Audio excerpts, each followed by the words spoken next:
Disebut air ajaib, tiba-tiba nongol, taunya pipa PDAM bocor. Oke, jadi kemarin ada berita tentang sekelompok warga yang mereka tuh heboh karena ada air muncul meluap dari dalam tanah. Ya, padahal di situ tidak ada sumber air. Akhirnya mereka berbondong-bondong dan menampung air itu dan mereka menganggap bahwa air itu mengandung keberkahan dan keramat.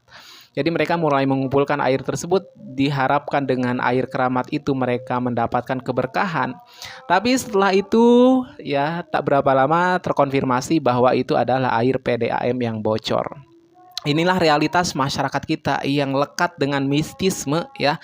Ajaran-ajaran mistisme yang seringkali menyebabkan masyarakat di negara kita terbelakang dan mereka tidak memiliki akal dan logika untuk berpikir secara waras. Dan anehnya, logika-logika mistisme seperti ini seakan-akan diabsahkan dan difasilitasi oleh para pemuka-pemuka agama yang sengaja menjadikan hal itu sebagai jualan agama mereka.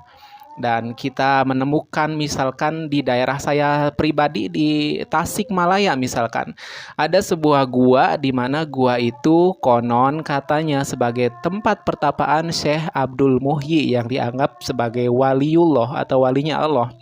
Kemudian di dalam gua itu ada sumber air jernih ya dan dianggap itu adalah air Zam-Zam versi versi kita gitu. Jadi mereka menganggap ada keberkahan di air mata air gua tersebut dan bahkan dianggap air Zam-Zam Pamijahan Tasikmalaya dan mereka menganggap hal itu bisa membawa keberkahan. Jadi orang-orang ketika berbondong-bondong ke gua tersebut untuk menziarahi makam Syekh Abdul Muhyi, mereka juga membawa botol-botol kosong, jerigen-jerigen kosong untuk membawa air tersebut. Konon, siapapun yang membawa air itu pulang ke rumah kemudian mengkonsumsinya, maka mereka hajat hidup mereka akan dikabulkan oleh Allah. Misalkan yang nggak pernah hamil, mandul ketika minum itu akan mujarab langsung hamil. Yang katanya konon dengan minum air itu yang dulunya jomblo akan segera menikah dan semisalnya. Dan intinya semua cerita-cerita tersebut tidak ada riwayat yang sah, tidak ada riwayat yang absah. Itu hanya keyakinan-keyakinan yang diturunkan secara turun-temurun dari mulut ke mulut dari orang-orang yang mempercayainya. Dan mereka rata-rata orang Islam.